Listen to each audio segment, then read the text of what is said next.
You are listening to Holistic Medicine with Dr. Oge of Life Bar Wellness on Super FM 92.7.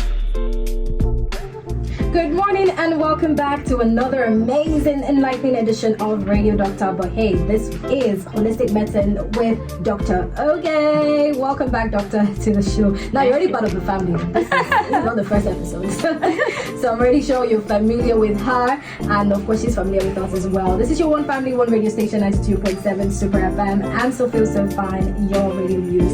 Now, today, we're going to be diving into a topic that affects everyone. Yes, men and women alike. Reproductive health, and this is one of those areas where there's a lot of misinformation floating around, and that's why we're here to keep you informed, educated, and also entertain you on your one family, one radio station. Now, some people think reproductive health is just about pregnancy and fertility. I mean, we're here with Dr. Oge to correct that and also, just navigate this conversation with us. And I have the perfect guest in the building, Dr. Oge. Thank you again for being here with us and welcome to your show.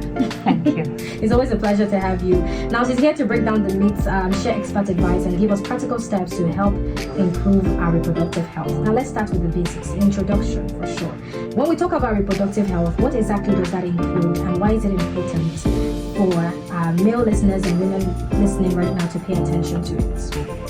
Okay, when we talk about reproductive health, we're talking about the process in which a male and a female comes together, copulates and reproduce, get pregnant, have a child.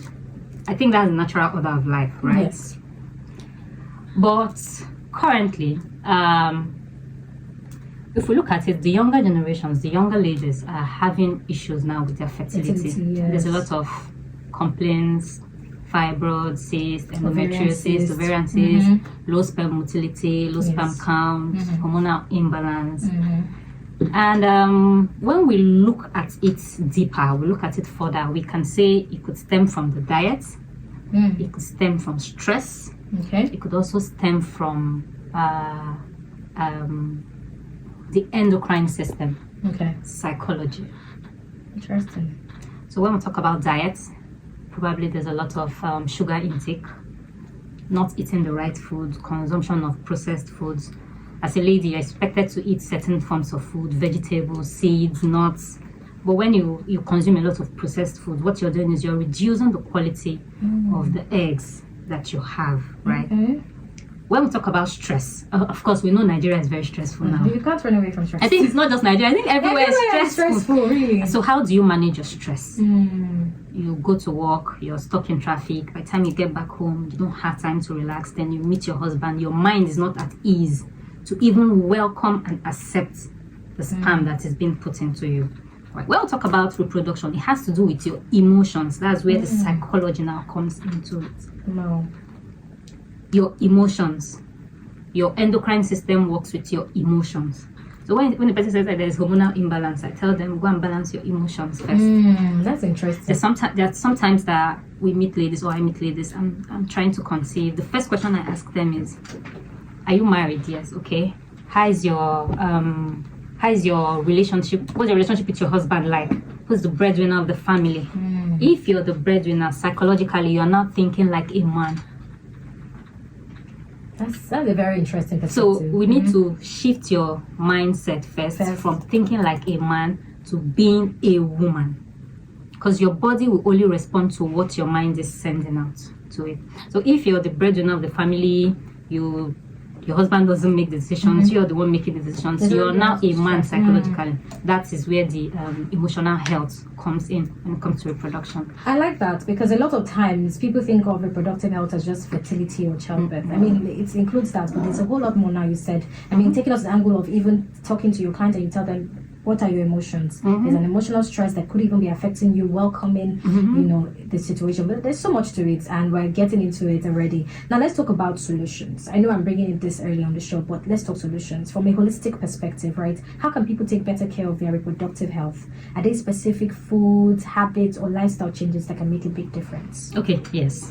When it comes to food, yes, there are a lot of foods that we have here. Okay. For example, you should increase your vegetable intake. Okay. For women, I particularly recommend bitter leaf and saint leaf. Okay. Then there's another leaf that's called fertility leaf. Some people call it Iwe Akoko. I think that's the Yoruba name. Okay. I don't know what's called in Igbo, forgive me, but but I know it's called Iwe Akoko, fertility leaf. When you consume these vegetables, what they do is they help to keep your reproductive system in order, your ovaries, your everything. They help to keep it in order. Then when it comes to your general food, I recommend more of sesame seeds, hemp seeds, avocados, fruits in general. I also recommend that people stay away from sugar, especially women who are trying to conceive. All forms of processed foods contains sugar. Okay. So when you reduce the amount of processed foods that you're consuming, you are already indirectly reducing the quantity of sugar that goes into your body. Then also dairy, milk. I don't support it. That's why I recommend sesame seeds. So you can make milk from sesame seeds. When we talk about dairy, because there are artificial hormones that are injected into these processed dairies, what they do is when you consume them, they alter your own body hormone, the natural hormones that your body alters it. I also advise people who are trying to conceive to stay away from alcohol, stay away from smoking, then be more relaxed, love from your heart. Okay.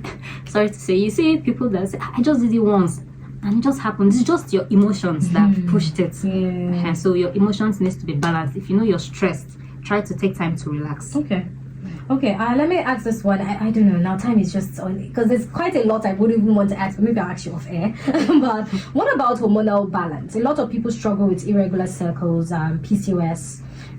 Are there natural ways to support hormonal health? Of course. Okay.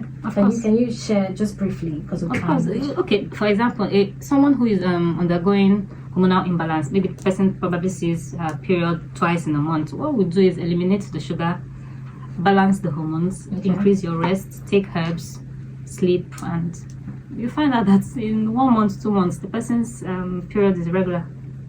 That's fantastic. So herbs would just help them to balance that as well. Okay. Then eliminate sugar. Very important. Eliminate sugar. Okay. So can I take one more question? Because it seems like this time. Okay, let me take one more question. Now, this is a personal question, right?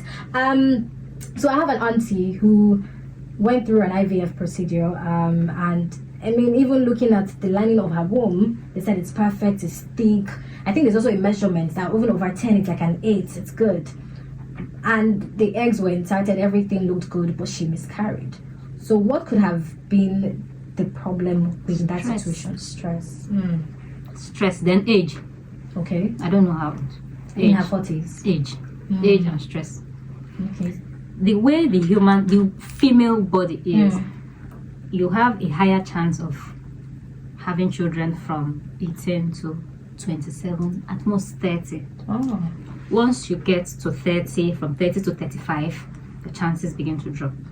From 35 to 40, you realize that most people that are 35 to 40, once they get pregnant or once they take in, they're actually placed on bed rest. Okay.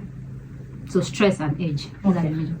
All right. Thank you so much, Dr. Oge. This has been such a rich and informative conversation. I wish we could go on, but we have to wrap up with this conversation. It's been such a valuable advice that you've given to me, and I'm sure to our friends listening. Thank you so much for sharing your knowledge with us today. And of course, our listeners have been glad. All right, folks, that's a wrap for today's edition of Holistic Medicine with Dr. Oge. Remember, your reproductive health is just as important as any other aspect of your well-being, and small informed choices can make a big difference. Stay tuned to more amazing episodes we're going to have still on your One Family, One Radio Station 92.7. Do have a beautiful day.